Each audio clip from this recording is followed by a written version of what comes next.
नमस्कार, आप देख रहे हैं IBN 24। 40 लाख रुपए लगाकर कनाडा गया हरियाणा का लाल, या यूं कहें कि हरियाणा का साहिल। लेकिन आज उसके परिवार में मातम का माहौल है। वहां पर उसके शव के आने का इंतजार किया जा रहा है। आज ना जाने भारत से कितने ऐसे बच्चे हैं जो विदेश में जाकर स्टडी करते हैं, अपने बेहतर भविष्य की तैयारी करते हैं। एक सपना लेकर यहाँ से चलते हैं कि जब वो विदेश में जाएंगे, कुछ पैसा कमाएंगे, वहाँ जाकर पढ़ाई भी करेंगे। लेकिन जब माँ बाप इस तरह की खबरें सुनते हैं, जब बच्चा 1 महीने पहले ही वहाँ पर गया है, वहाँ पर माँ बाप ने जाने के लिए पूरी अपनी पैसे लगा दिए, पूरी जमा पूंजी लगा दी है। हर माँ बाप ऐसा करता है कि जब उसका बच्चा विदेश में पढ़ने के लिए जाता है या किसी काम के लिए उसका बच्चा बाहर जाता है, तो माँ बाप अपनी पूरी ज़िंदगी की कमाई भी लगा देते हैं। और इसी तरह से भिवानी में रहने वाले साहिल के पिता ने भी अपनी पूरी ज़िंदगी की जो जमा पूंजी थी वो उस साहिल को विदेश भेजने के लिए लगा दी। साहिल ने पिछले महीने ही वह कनाडा गया था और वहाँ से अपनी दादी को फ़ोन करके कहता था कि तुम्हारे गाँव से बेहतर यह कनाडा है और जब यहाँ पर आएगा तो आपको अपने साथ वहाँ पर घुमाने ले जाऊँगा।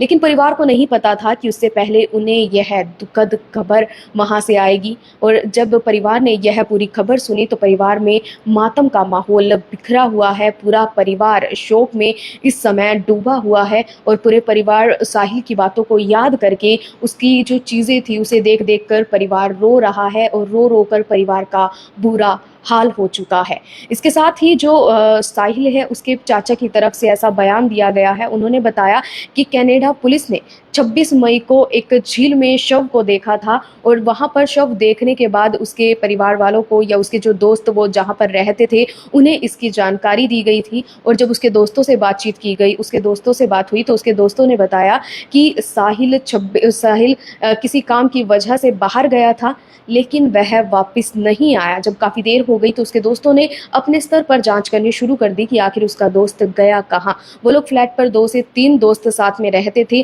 और जब उन्होंने जांच शुरू की तो उन्होंने इसकी कंप्लेन कनाडा पुलिस में करा दी। और कनाडा पुलिस ने 26-23 मई को वहाँ की एक झील पर एक शव को देखा तैरते हुए। लेकिन जो उसका चाचा है, साहिल का चाचा है, वो ऐसा आरोप लगाते हैं कि अगर साहिल का शव झील पर था या पुलिस वहाँ की जो ये कह रही है कि जो साहिल था वो पानी में गिरने से और दम घुटने के कारण उसकी मौत हुई है, साहिल का चाचा इस बयान से पूरी तरह से नकारते हैं और कहते हैं कि साहिल को तैरना आता था और ऐसा हो ही नहीं सकता। इसके साथ ही साहिल के चाचा ने यह भी आरोप लगाया है कि हो सकता है साहिल का मर्डर कर दिया गया हो और उसके बाद उसके शव को छिपाने के लिए, उसकी पहचान को छिपाने के लिए उसे इस झील में फेंक दिया गया हो ताकि इसका कोई भी सुराग पुलिस के हाथ ना लगे।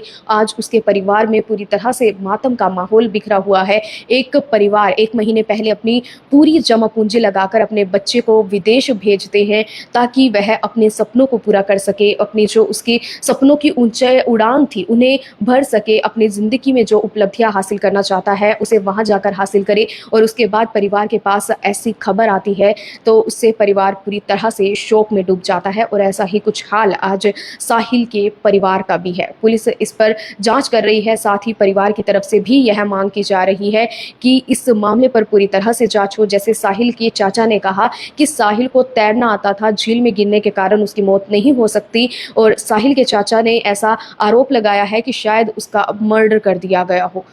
तो अभी पुलिस इस पर जांच कर रही है। आज उसके परिवार में पूरी तरह से दुखद माहौल है। हर तरफ से रोने की आवाज़ें आ रही हैं। परिवार पूरी तरह से गम में डूबा हुआ है। नमस्कार।